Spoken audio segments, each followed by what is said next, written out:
भारत पाकिस्तान तनाव को लेकर इस वक्त की बड़ी खबर, जहां पर प्रतिनिधि मंडल में चुने जाने को लेकर असदुद्दीन ओवैसी की पहली प्रतिक्रिया सामने आई है। असदुद्दीन ओवैसी ने कहा है कि मैं मजबूती से भारत का पक्ष जो है वो पूरी दुनिया के सामने रखूंगा।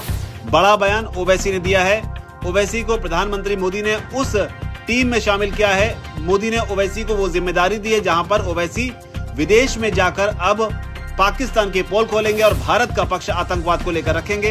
हालांकि प्रधानमंत्री मोदी ने उन्हें एक अहम जिम्मेदारी जरूर दी है, लेकिन इससे पहले जब ये खबर आई थी कि ओवैसी को डेलीगेशन में शामिल किया जाएगा और उसके बाद में किरण रिजिजू ने सोशल मीडिया पर जो लिस्ट शामिल की थी उसमें जो 7 नाम शामिल किए गए थे उसमें ओवैसी का नाम नहीं था, जिसके बाद से ये आशंका पैदा हो गई थी कि शायद ओवैसी को इस टीम का हिस्सा नहीं बनाया जाएगा। लेकिन इसके कुछ ही देर बाद ओवैसी खुद कैमरे पर आए और उन्होंने पूरी स्थिति को साफ करते हुए साफ किया कि वो दरअसल इस डेलीगेशन का हिस्सा हैं।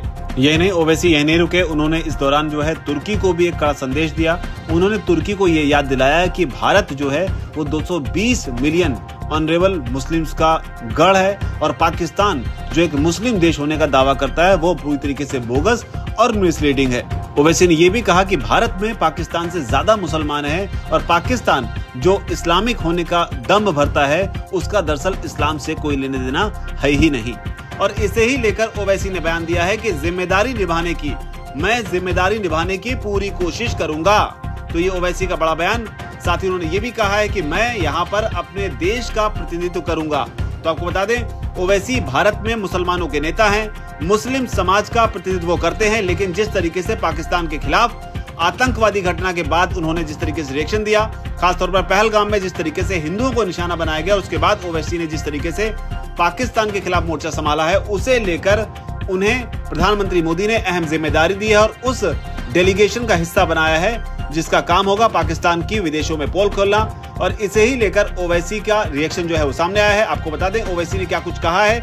उनका बयान सुनने से पहले वो 5 कारण जानने बेहद जरूरी है कि आखिर उन्हें पीएम मोदी ने क्यों चुना और क्यों प्रधानमंत्री मोदी ने उन पर भरोसा जताया।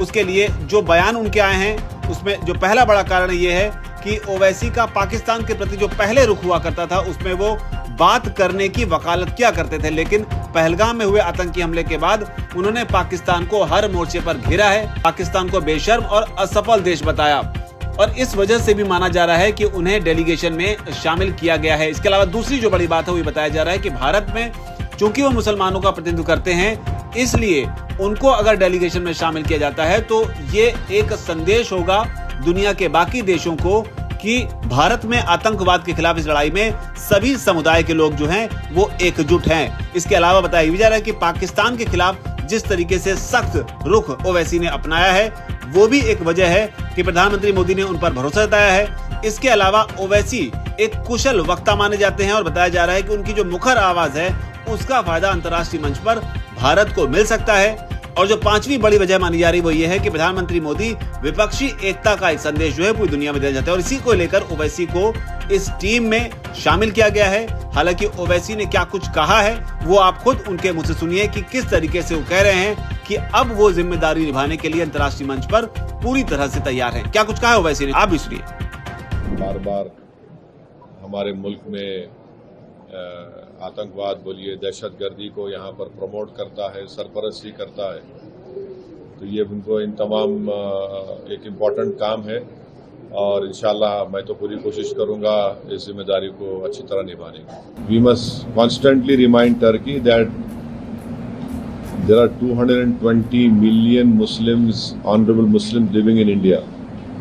So this whole boogie of Pakistan that this is 20 crore के करीब है ना, अब ये in India 20 करोड़ लिखे 20 करोड़।